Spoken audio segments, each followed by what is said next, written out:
Obviously I'm disappointed. We made some crucial errors tonight. We want a bunt play, we whiff. We don't make contact with a bunted ball because we try and go barehanded instead of use a glove.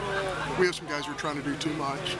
And the game just keeps finding the new components of our club that really aren't settled yet. So we I'm disappointed in the way we played. I'm disappointed in the way we defended. We got a freshman out there throwing a curveball. He hadn't thrown a curveball since he'd been at Mississippi State. He threw his first curveball. Butch Thompson goes to the mound and says, hey, we're in a pattern 2, which means we're going to pitch around a guy. You got first base open. Work outside of the zone, sink it, move it.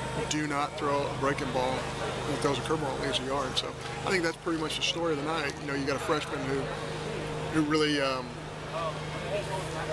really struggled with listening and trying to put some things into play. But I think Preston's going to be a good player. I think he's got tremendous sink, and that's what we needed in that spot. And that was a blow because we knew we were going to get back in the ball game. If it's 4-3, it's 4-1 going into the bottom, we know we're going to get back in the middle of the ball game. That's reachable. You give up the 3 spot there, and that puts it a little bit more out of reach. So, again, disappointed.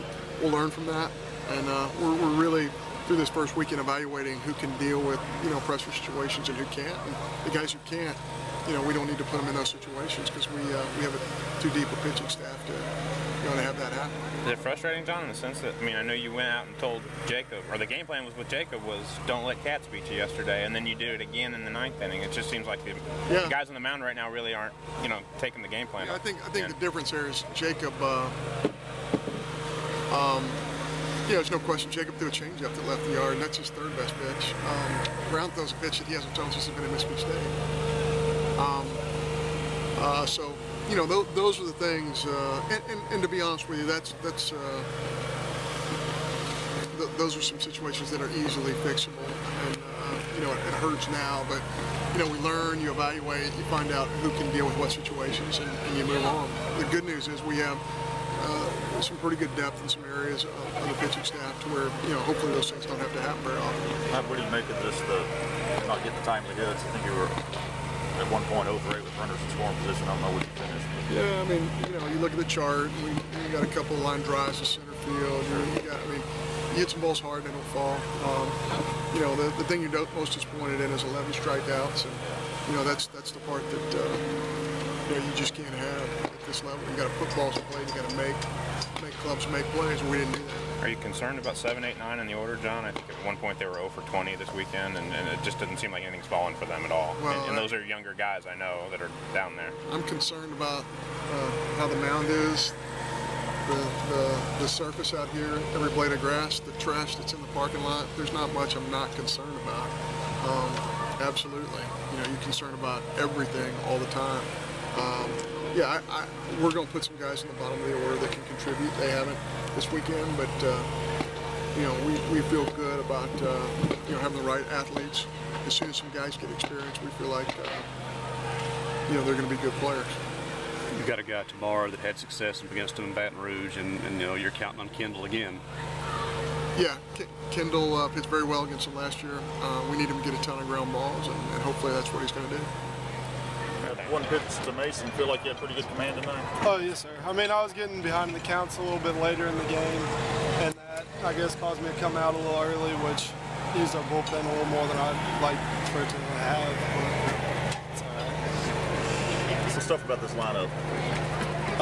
They got hitters. They got their best hitter, Mason Katz, clearly, and he's hitting the 5-hole. They got guys surrounding him, getting on base.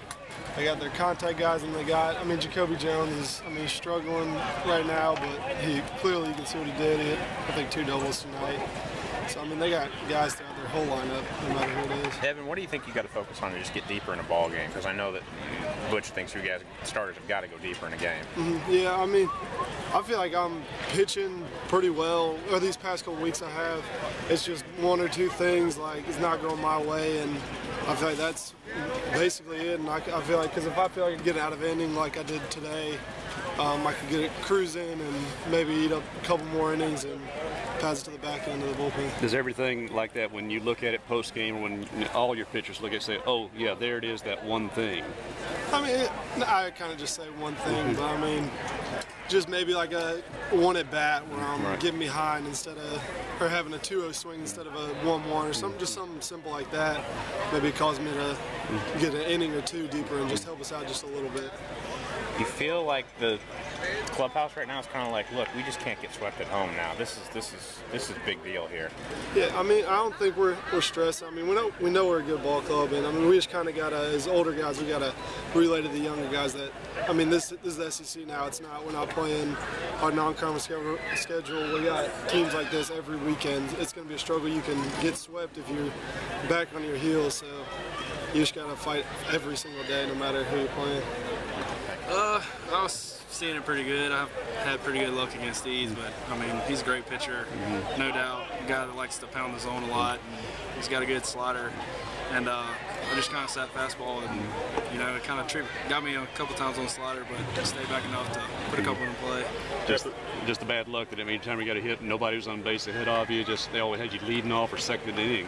Right. I mean, we got 10 hits. It's just more about the clutch hits. I think they had a couple times where they got the hit when they needed it, and that's kind of where we need to go. Like with all our hits, we had 10 hits. That's a good game for the offense, and we just need to put it together. You know, maybe get a bunt here or get a clutch hit there, and I feel like we're ahead of the ball. After Evan gave up the home run, he kind of settled in. You feel like y'all, you know, be able to handle things offensively after that? Oh, definitely. He gave us I mean, that was one time they got on him, and it wasn't even I mean, he got it up in the wind. I'll give him that, but I mean, that wasn't a bad mistake. He just set the tempo all day, and I mean, we kind of struggled to get runs across for him, which is, you know, that's kind of bad luck for him. What's the conversation like among the players now? You lost the series, but you got to focus on tomorrow and winning the game, but also to win the game, you just got to get those time of the goods. Right. We're a good team. We know that, and they're a great team. It's just that one or two mistakes we made here, or one or two mistakes we made last night, that just separates us from the win. And that's what great teams, when they battle each other, it's just one or two plays. You can go back and look. And if we made those one or two hits or one or two errors that we made, we're winning the ball game if we don't have those. You feel like the bottom of the order is pressing, or was that maybe big for Pirtle in the sense, because 7, 8, 9 had been struggling all weekend long before that? I think it's just the fact of some of those guys getting SEC at bats, and I mean, he put a good swing on that ball, and I think they've been kind of, you know, chirping at him a little bit, and he stayed with himself, which is, you know, key when somebody's, you know, maybe down, haven't got a hit in a while. You kind of try to press, but I think he stayed with himself and came up with a big hit right there.